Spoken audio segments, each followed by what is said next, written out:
Olá pessoas, quem fala aqui é Belmiro, bem-vindos e bem-vindas ao nosso podcast. Esse podcast da Estúdio Sala de Aula, gravado com o aplicativo Anchor, Anchor.fm. Então recomendo, se vocês quiserem acompanhar melhor nos podcasts, também produzir o seu próprio podcast, grave com o Anchor, em que você não tem que pagar nada e também não tem limite de armazenamento.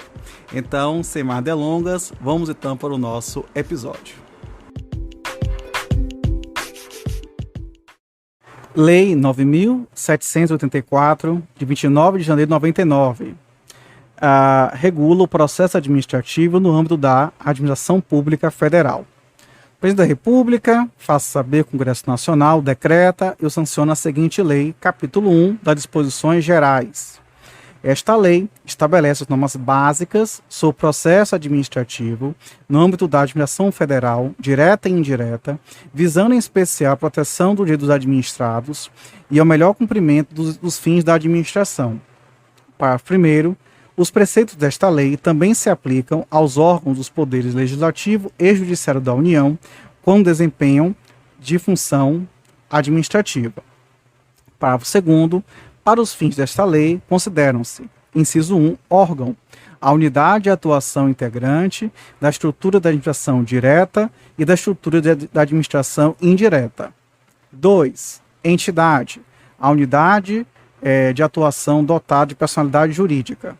3, autoridade, o servidor ou agente público dotado de poder de decisão. Artigo 2º. A administração pública obedecerá, dentre outros, aos princípios da legalidade, finalidade, motivação, razoabilidade, proporcionalidade, moralidade, ampla defesa, contraditório, segurança jurídica, interesse público e eficiência. Parágrafo único. Nos processos administrativos serão observados, entre outros, os critérios de: inciso 1, a atuação conforme a lei e o direito. Inciso 2, atendimento a fins de interesse geral, vedada a renúncia total ou parcial de poderes ou competências, salvo autorização em lei. Inciso 3, objetividade no atendimento do interesse público, vedada a promoção pessoal de agentes ou autoridades.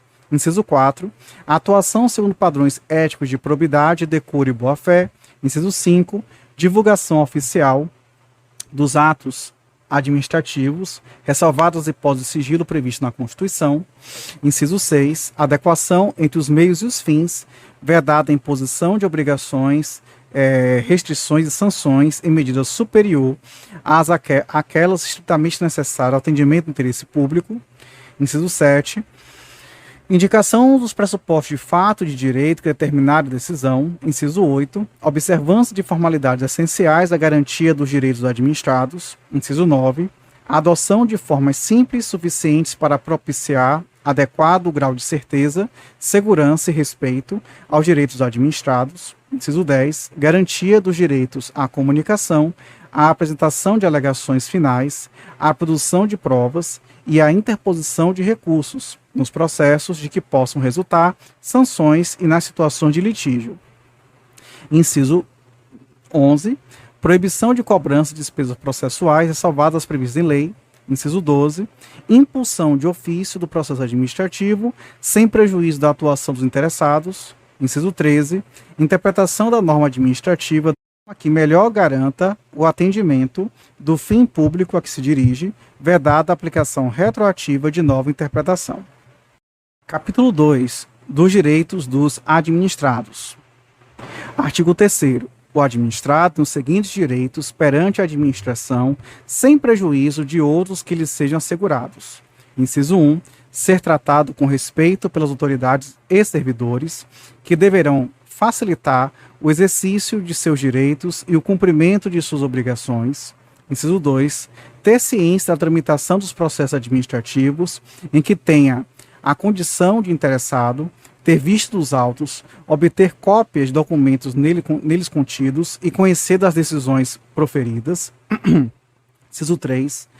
Formular alegações e apresentar documentos antes da decisão, os quais serão objeto de consideração pelo órgão competente. Inciso 4. Fazer-se assistir facultativamente por advogado, salvo quando obrigatória a representação por força de lei. Capítulo 3 dos deveres do administrado. Artigo 4º. São deveres do administrado perante a administração, sem prejuízo de outros previstos em ato normativo. Inciso 1. Expor os fatos conforme a verdade. Inciso 2. Proceder com lealdade, urbanidade e boa-fé. Inciso 3. Não agir de modo temerário. Inciso 4. Prestar as informações que lhe forem solicitadas e colaborar para o esclarecimento dos fatos. Capítulo 4. Do início do processo. Artigo 5º. O processo administrativo pode iniciar-se de ofício ou a pedido de interessado. Artigo 6º. O requerimento inicial do interessado, salvo o caso em que for admitida a solicitação oral, deve ser formulado por escrito e conter os seguintes dados. Inciso 1.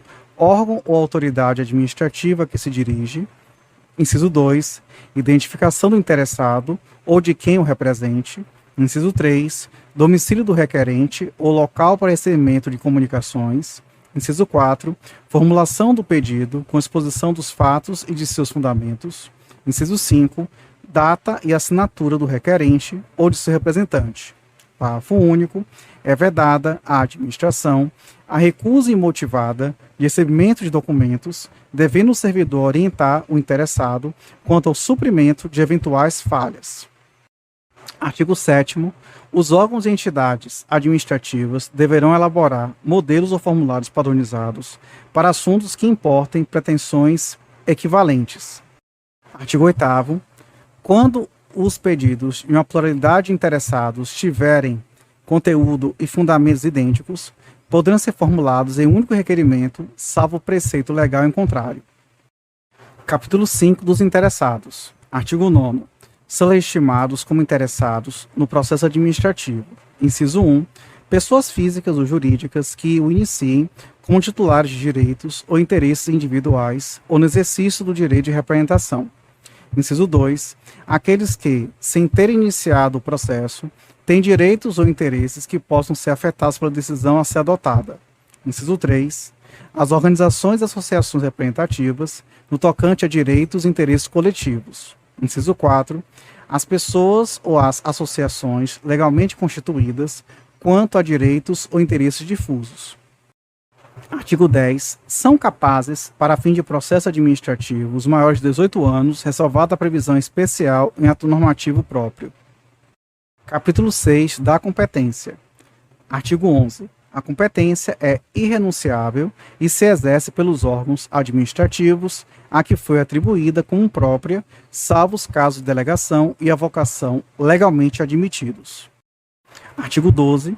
Um órgão administrativo e seu titular poderão, se não houver impedimento legal, delegar parte da sua competência a outros órgãos ou titulares, ainda que estes não lhes sejam hierarquicamente subordinados, quando for conveniente em razão de circunstâncias de índole técnica, social, econômica, jurídica ou territorial. Parágrafo único. O disposto no caput deste artigo aplica-se à delegação de competência dos órgãos colegiados aos respectivos presidentes. Artigo 13. Não podem ser objeto de delegação. Inciso 1. A edição de atos de caráter normativo. Inciso 2. A decisão de recursos administrativos. Inciso 3. As matérias de competência exclusiva do órgão ou autoridade. Artigo 14. O ato de delegação e a sua revogação deverão ser publicados no meio oficial. Parágrafo 1º. O ato de delegação especificará as matérias e poderes transferidos, os limites de atuação do delegado, a atuação e os objetivos da delegação e o recurso cabível, podendo conter ressalva de exercício da atribuição delegada. Parágrafo 2º. O ato da delegação é revogável a qualquer tempo pela autoridade delegante. Parágrafo 3º. As decisões adotadas por delegação devem mencionar explicitamente esta qualidade e considerar-se-ão editadas pelo delegado. Artigo 15. Será permitida, em caráter excepcional e por motivos relevantes devidamente justificados, a avocação temporária de competência atribuída a órgão hierarquicamente inferior. Artigo 16. Os órgãos e entidades administrativas divulgarão publicamente os locais das respectivas sedes e, quando conveniente, a unidade fundacional competente em matéria de interesse especial. Artigo 17. Inexistindo competência legal específica, o processo administrativo deverá ser iniciado perante a autoridade de menor grau hierárquico para decidir. Capítulo 7. Dos impedimentos e da suspeição. Artigo 18. É impedido de atuar em processo administrativo o servidor ou autoridade que, inciso 1, tenha interesse direto ou indireto na matéria.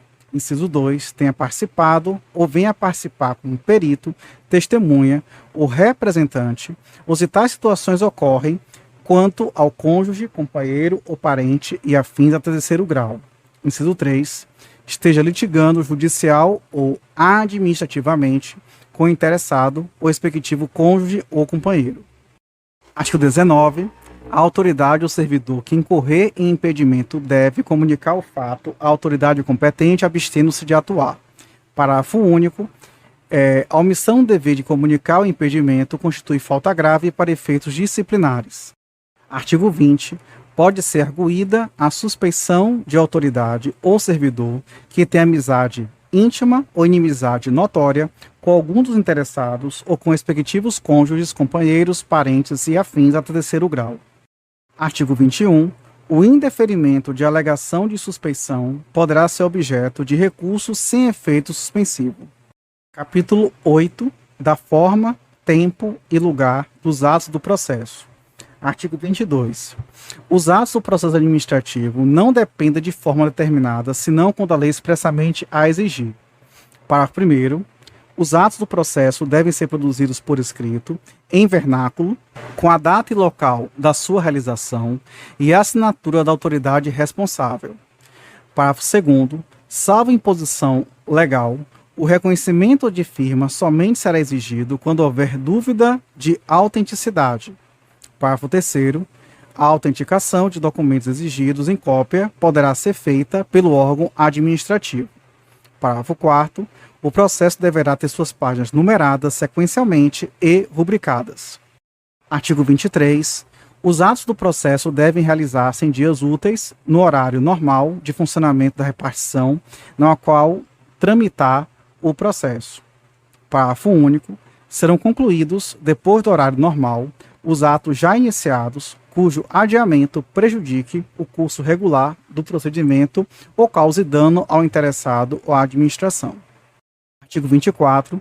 Inexistindo disposição específica, os atos do órgão ou autoridade responsável pelo processo e dos administrados que dele participem devem ser praticados no prazo de 5 dias, salvo motivo de força maior. Parágrafo único. O prazo previsto nesse artigo pode ser dilatado até o dobro, mediante comprovada justificação. Artigo 25. Os atos do processo devem realizar-se preferencialmente na sede do órgão, cientificando-se o interessado se outro for o local de sua realização. Capítulo 9. Da comunicação dos atos. Artigo 26. O órgão competente perante o qual tramita o processo administrativo determinará a intimação do interessado para a ciência de decisão ou a efetivação de diligências. Parágrafo 1º. A intimação deverá conter, inciso 1, a identificação do intimado e o nome do órgão ou entidade administrativa. Inciso 2, finalidade da intimação. Inciso 3, data, hora e local em que deva comparecer. Inciso 4, se o intimado deve comparecer pessoalmente ou fazer-se representar. Inciso 5, informação da continuidade do processo independentemente do seu comparecimento. Inciso 6, indicação dos fatos e fundamentos legais pertinentes. Parágrafo 2º. A intimação observará a antecedência mínima de 3 dias úteis quanto à data de comparecimento. Parágrafo 3º. A intimação pode ser efetuada por ciência no processo, por via postal com aviso de recebimento, por telegrama, outro meio que assegure a certeza da ciência do interessado. Parágrafo 4º. No caso de interessados indeterminados, desconhecidos ou com domicílio indefinido, a intimação deve ser efetuada por meio de publicação oficial. Parágrafo 5º. As intimações serão nulas quando feitas sem observância das prescrições legais, mas o comparecimento do administrado supre sua falta ou irregularidade. Artigo 27. O desatendimento da intimação não importa o reconhecimento da verdade dos fatos, nem a renúncia ao direito pelo administrado. Parágrafo único. No prosseguimento do processo, será garantido o direito de ampla defesa ao interessado. Artigo 28. Devem ser objeto de intimação os atos do processo que resultem, para o interessado, em imposição de deveres, ônus, sanções ou restrição ao exercício de direitos e atividades e os atos de outra natureza de seu interesse. Capítulo 10. Da instrução. Artigo 29.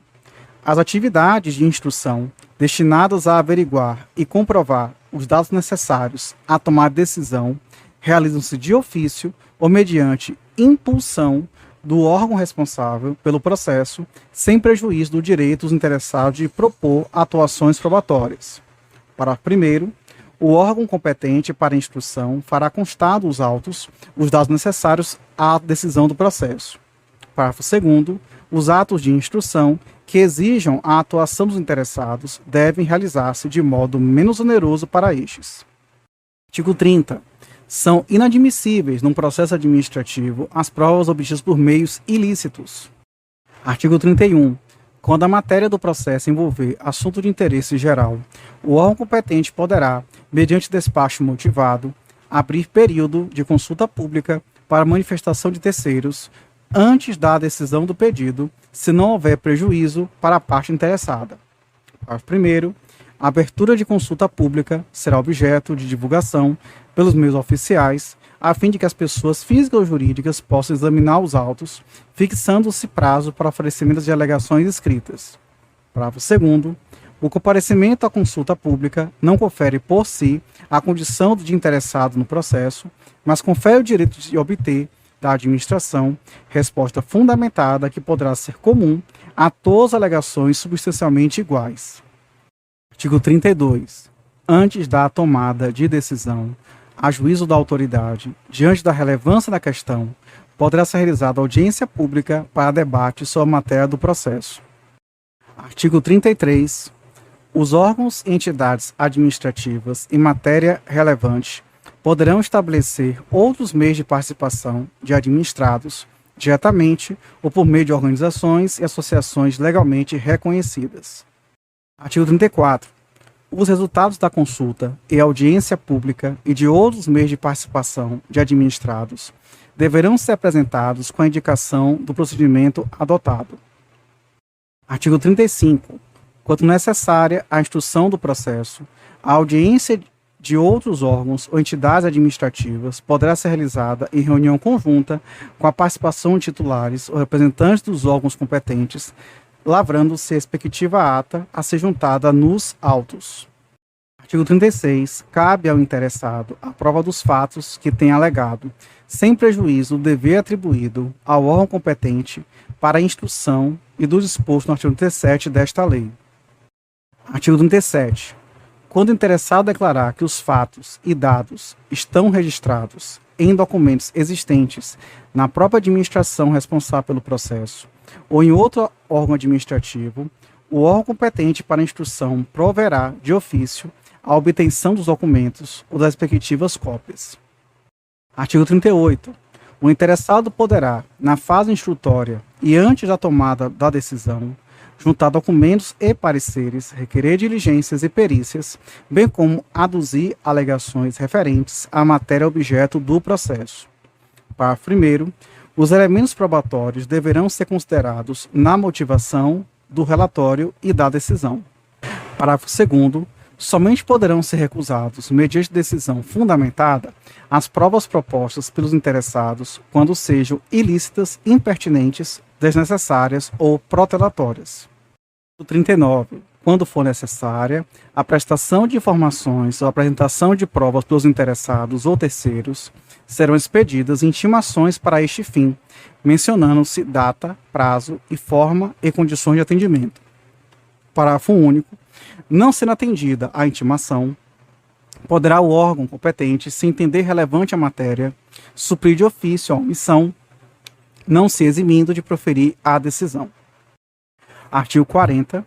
Quando dados, atuações ou documentos solicitados ao interessado forem necessários à apreciação de pedido formulado, o não atendimento no prazo fixado pela administração para a respectiva apresentação implicará arquivamento do processo. Artigo 41. Os interessados serão intimados de prova ou diligência ordenada com antecedência mínima de 3 dias úteis, mencionando-se data, hora e local de realização.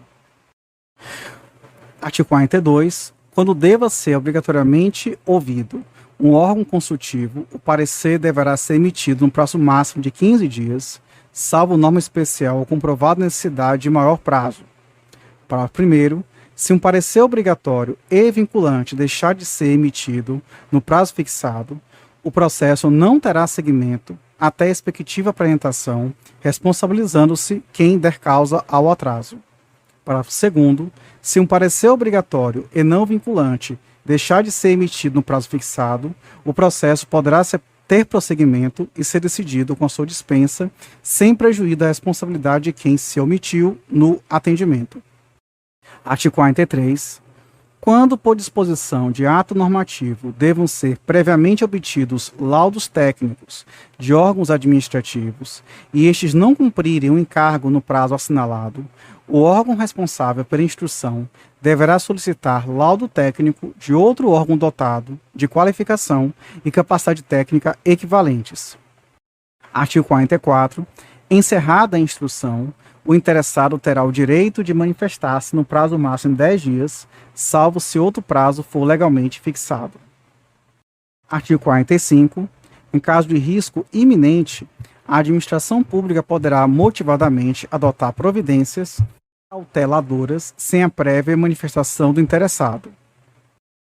Artigo 46. Os interessados têm direito à vista do processo e a obter certidões ou cópias reprográficas dos dados e documentos que o integram, ressalvados os dados e documentos de terceiros protegidos por sigilo ou pelo prazo à privacidade, à honra e à imagem. Artigo 47. O órgão de instrução que não for competente para emitir a decisão final elaborará relatório indicando o pedido inicial, o conteúdo das fases do procedimento e formulará proposta de decisão objetivamente justificada, encaminhando o processo à autoridade competente. Capítulo 11. O dever de decidir. Artigo 48. A administração tem o dever de explicitamente emitir decisão nos processos administrativos e sobre solicitações ou reclamações em matéria de sua competência. Artigo 49. Concluída a instrução de processo administrativo, a administração tem um prazo de até 30 dias para decidir, salvo prorrogação por igual período, expressamente motivada. Capítulo 11A da decisão coordenada, ido pela Lei 14.210 de 2021. Artigo 49A. No âmbito da administração pública federal, as decisões administrativas que exijam a participação de 3 ou mais setores, órgãos ou entidades poderão ser tomadas mediante decisão coordenada sempre que, inciso 1, for justificável pela relevância da matéria e, inciso 2, houver discordância que prejudique a celeridade do processo administrativo decisório. Parágrafo 1º. Para fins dessa lei, considera-se decisão coordenada a instância de natureza interinstitucional ou intersetorial que atua de forma compartilhada com a finalidade de simplificar o processo administrativo mediante participação concomitante de todas as autoridades e agentes decisórios e dos responsáveis pela instrução técnico-jurídica, observada a natureza do objeto e a compatibilidade do procedimento e de sua formalização com a legislação pertinente. Parágrafo 2º e 3º vetados. Parágrafo 4º. A decisão coordenada não exclui a responsabilidade originária de cada órgão ou autoridade envolvida. Parágrafo 5º. A decisão coordenada obedecerá aos princípios da legalidade, da eficiência e da transparência, com a utilização sempre necessária de simplificação do procedimento e da concentração das instâncias decisórias. Parágrafo 6º. Não se aplica a decisão coordenada aos processos administrativos, inciso 1, de licitação, inciso 2, relacionados ao poder sancionador, ou, inciso 3, em que estejam envolvidas autoridades de poderes distintos. Artigo 49b. Poderão habilitar-se a participar da decisão coordenada, na qualidade de ouvintes, os interessados que trata o artigo 9º desta lei, incluído pela Lei 14.210 de 2021. Parágrafo único. A participação na reunião, que poderá incluir direito à voz, será deferida por decisão irrecorrível da autoridade responsável pela convocação da decisão coordenada. Artigo 49c. Vetado. Artigo 49d. Os participantes da decisão coordenada deverão ser intimados na forma do artigo 26 desta lei. Artigo 49e.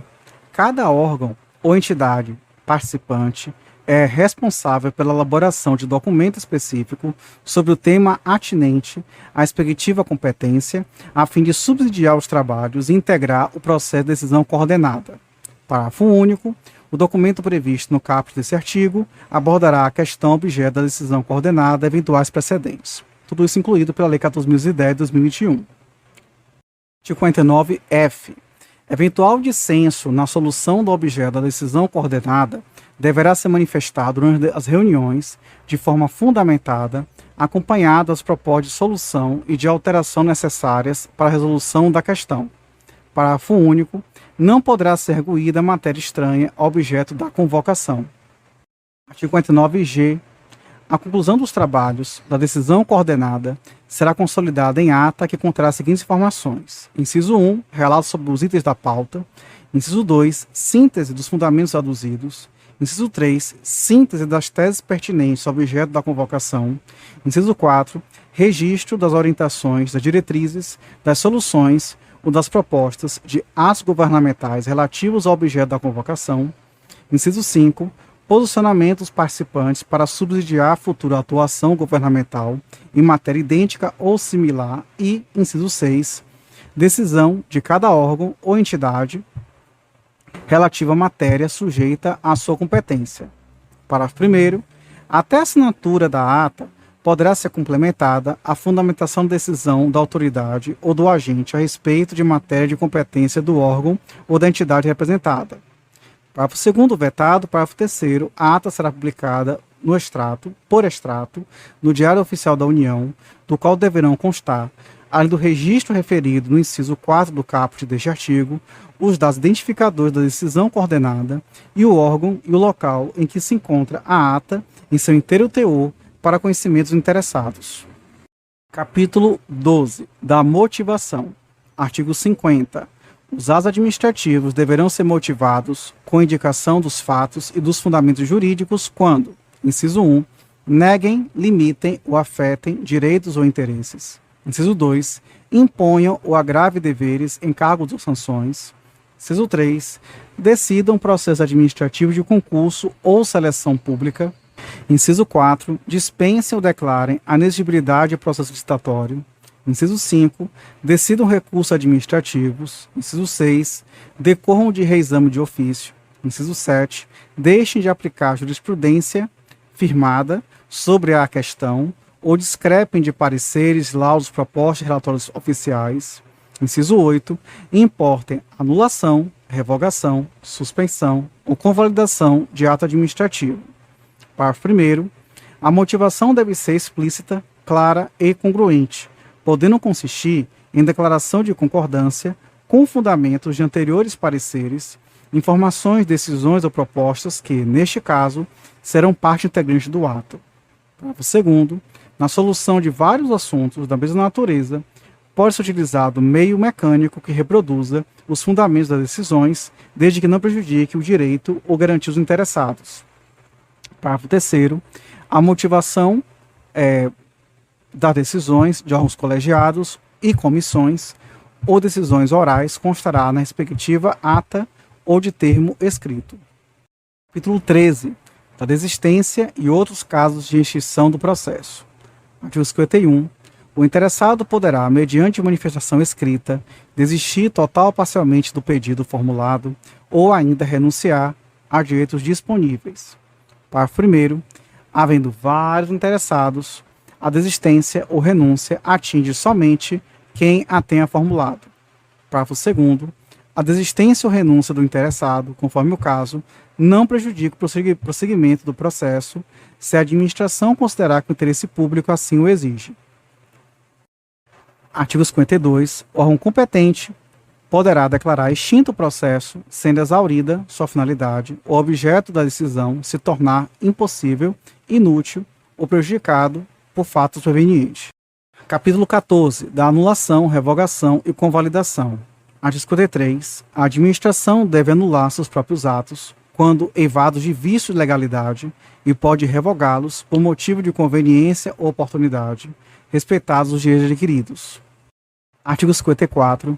O direito da administração de anular os atos administrativos de que decorram efeitos favoráveis para os destinatários decai em 5 anos, contados da data que foram praticados, salvo comprovada má-fé.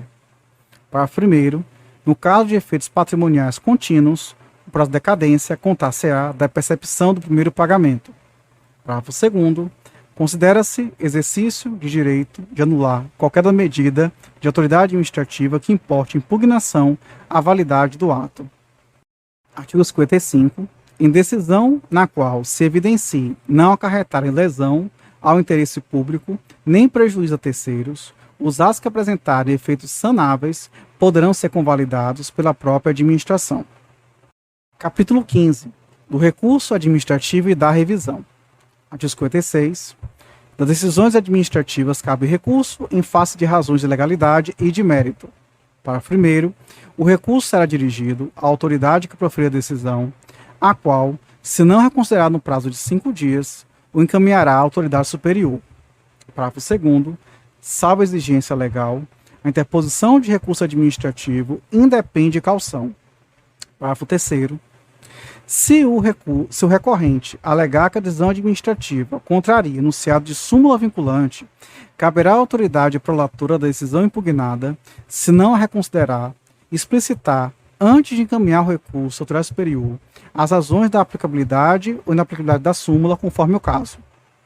Artigo 57. O recurso administrativo tramitará no máximo por 3 instâncias administrativas, salvo disposição legal diversa. Artigo 58.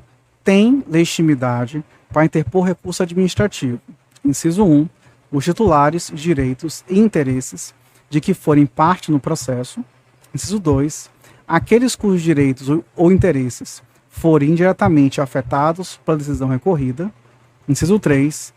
As organizações e associações representativas no tocante a direitos e interesses coletivos. Inciso 4. Os cidadãos ou associações quanto a direitos ou interesses difusos. Artigo 59. Salvo disposição legal específica, é de 10 dias o prazo para a interposição de recurso administrativo, contado a partir da ciência ou divulgação oficial da decisão recorrida. Parágrafo 1º. Quando a lei não fixar prazo diferente, o recurso administrativo poderá ser decidido no prazo máximo de 30 dias, a partir do recebimento dos autos pelo órgão competente. Parágrafo 2º. O prazo mencionado no parágrafo anterior poderá ser prorrogado por igual período, ante justificativa explícita. Artigo 60. O recurso interpõe-se por meio de requerimento no qual o recorrente deverá expor os fundamentos do pedido de reexame, podendo juntar os documentos de que julgar convenientes. Artigo 61. Salvo disposição legal em contrário, o recurso não tem efeito suspensivo. Parágrafo único. Havendo justo receio de prejuízo, de difícil ou incerta reparação, decorrente da execução, a autoridade recorrida ou a imediatamente superior poderá, de ofício ou a pedido, dar efeito suspensivo ao recurso. Artigo 62. Interposto o recurso, o órgão competente, para dele conhecer, deverá intimar os demais interessados, para que, no prazo de 5 dias úteis, apresente alegações. Artigo 63. O recurso não será conhecido quando interposto. Inciso 1. Fora do prazo. Inciso 2. Perante órgão incompetente. Inciso 3. Por quem não seja legitimado. Inciso 4. Após exaurida a esfera administrativa. Parágrafo 1º. Na hipótese do inciso 2, será indicada ao recorrente a autoridade competente, sendo-lhe devolvido o prazo para recurso. Parágrafo 2º. O não conhecimento do recurso não impede a administração de rever de ofício o ato ilegal, desde que não ocorrida a preclusão administrativa. Artigo 64. O órgão competente para decidir o recurso poderá confirmar, modificar, anular ou revogar, total ou parcialmente, a decisão recorrida, se a matéria for de sua competência. Parágrafo único. Se da aplicação do disposto desse artigo puder decorrer gravame à situação do recorrente, este deverá ser cientificado para que formule suas alegações antes da decisão. Artigo 64-A. Se o recorrente alegar violação de enunciado da súmula vinculante, o órgão competente para decidir o recurso explicitará as razões da aplicabilidade ou inaplicabilidade da súmula, conforme o caso. Artigo 64-B. Acolhida pelo Supremo Tribunal Federal a reclamação fundada em violação de enunciado de súmula vinculante, dá-se-á à ciência, à autoridade prolatora e ao órgão competente para o julgamento do recurso, que deverão adequar as futuras decisões administrativas em casos semelhantes, sob pena de responsabilização pessoal nas esferas civil, administrativa e penal. Artigo 65. Os processos administrativos de que resultem sanções poderão ser revistos a qualquer tempo, a pedido ou de ofício, quando surgirem fatos novos ou circunstâncias relevantes suscetíveis de justificar a inadequação da sanção aplicada. Parágrafo único. Da revisão do processo não poderá resultar agravamento da sanção. Capítulo 16. Dos prazos. Artigo 66. Os prazos começam a correr a partir da data da cientificação oficial, excluindo-se da contagem o dia do começo, incluindo-se o dia do vencimento. Parágrafo 1º.